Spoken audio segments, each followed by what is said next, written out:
La inflación cerró en 5.1%. Es el dato definitivo del índice de precios al consumidor del famoso IPC. El salario mínimo aumentó 23%, el IPC 5.1%. Saludo a esta hora al exdirector de la DIAN y experto en estos asuntos, Lisandro Junco. Doctor Junco, buenos días. Muy buenos días, don Juan, para usted, para Darcy y para toda la audiencia de la FM. Lo primero, ese 5.1% es bastante mejor de lo que había habido en algunos años pasados, pero insatisfactorio para el rango meta que se ha propuesto la Junta del Banco de la República. Yo lo defino como un año perdido en el cumplimiento de bajar la inflación. Acordémonos que la inflación es el impuesto de los pobres, cada vez se encarecen más este tipo de valores que se indexan, es decir, están correlacionados con el valor de la inflación, y esto lo que termina demostrándonos es que tan solo bajó un 0,1%. La meta del Banco de la República que se trazó para este año, para el año, 2025, era el 3% y terminamos cerrando en el 5,10%. Las causas es lo que uno tiene que mirar. Y si uno revisa, el Banco de la República advirtió que para el alza del salario mínimo del año 2025 se podía afectar ese cumplimiento del 3%. Y hay que recordar cuánto creció en el año 2025 el salario mínimo. Lo que viene va a ser aún peor, es lo que uno puede predecir. Le pregunto sobre eso precisamente, doctor Junco, sobre esa brecha enorme entre el 5,1% de inflación y el 23% de incremento en el salario mínimo. ¿Eso cómo se traduce en el mercado laboral y en la economía? Para que los ciudadanos puedan entender, miren, hoy en día, según el mismo DANE, que es el que certifica la cifra de inflación, hay a noviembre del 2025 24,6 millones de personas empleadas o ocupadas. El término es ocupadas. De esas 24,6, solo les va a subir el 23,7%, es decir, solo ganan el salario mínimo 2.400.000. Es decir, tan solo el 10% le va a crecer el salario mínimo. A los demás, que ganan más del salario mínimo, les va a crecer la inflación, pero muchos, la gran mayoría, no tienen ni siquiera un salario mínimo. ¿Qué significa esto?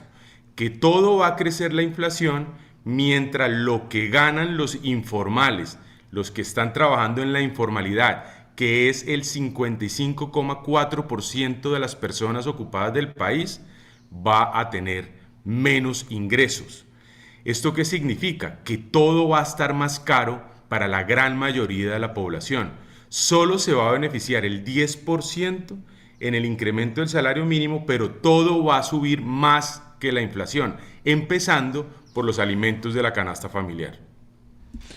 Doctor Junco, ¿qué se puede hacer ahora con esos dos datos para procurar la protección del bolsillo de los colombianos y sobre todo de aquellos que quedan ensanduchados, que están en un rango en el que no les beneficia el 23%, pero que sus ingresos se ven mermados porque aumentarán en más del 5.1% algunos bienes y servicios jalonados por el 23% del salario mínimo. Algunos dicen tienen que poner control de precios, tienen que limitar algunos servicios. ¿Qué hacer? Es muy difícil responder. Lo que pasa es que el Banco de la República tiene esa tarea de seguir persistiendo en disminuir la inflación. Con el incremento del salario mínimo, ¿qué esperamos nosotros?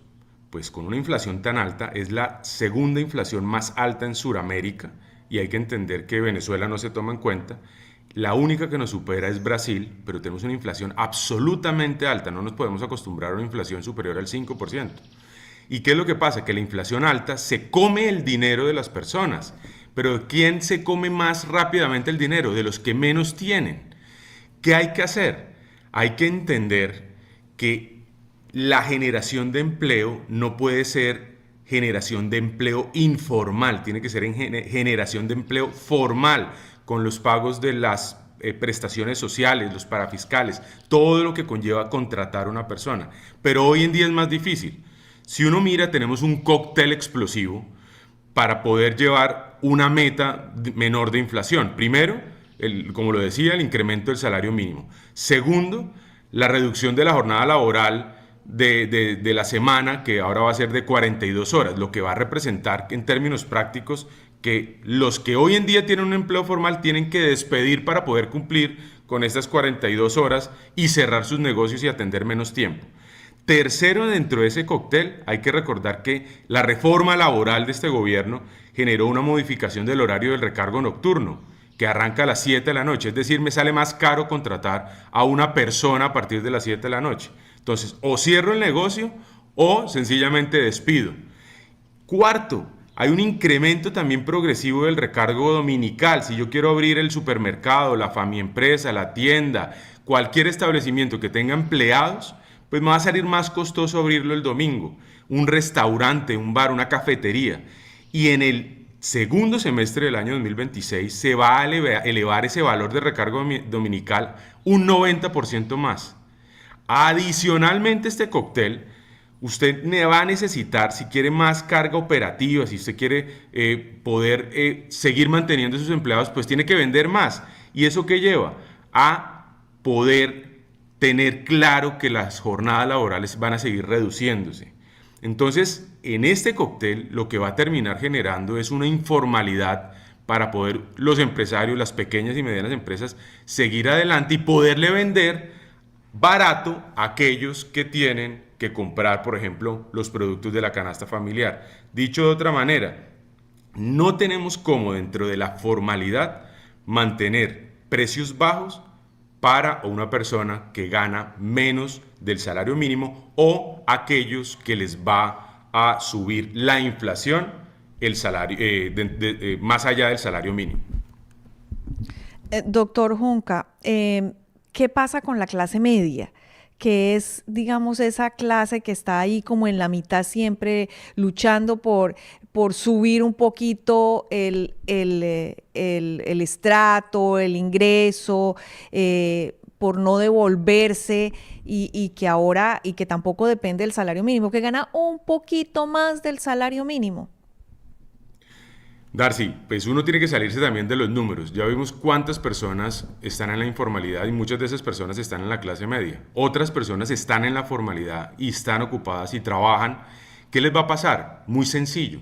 Se les va a reducir el bienestar. Indiscutiblemente, acá estamos viendo un riesgo que va a afectar el crecimiento de esas personas en sus ingresos y adicionalmente se va a agravar la desigualdad. Va a ser más difícil que se mejoren los ingresos de una persona de clase media por este tipo de problemas que tenemos con la inflación. Hay que acordarse que esa persona de clase media paga colegios privados. Entonces, ¿qué se indexa, por ejemplo, a esos colegios? Al valor de la matrícula, al valor de la pensión mensual que tiene que pagar un papá para el colegio de sus hijos. Se indexa con el IPC.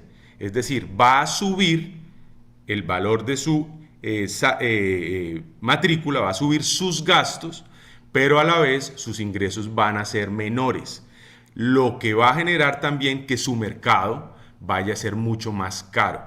Dicho de otra manera, usted es una persona que gana más de 3 salarios mínimos o 2 salarios mínimos, a usted no le van a subir el 23,7, pero la gran mayoría de productos van a tener esa presión para subir el 23,7, como si ganara un salario mínimo, algo que no es cierto. Tan solo el 10% de las personas ocupadas en el país ganan el salario mínimo, que ahora terminó, pues obviamente siendo positivo para los que lo ganan, pero negativo para los que no lo ganamos.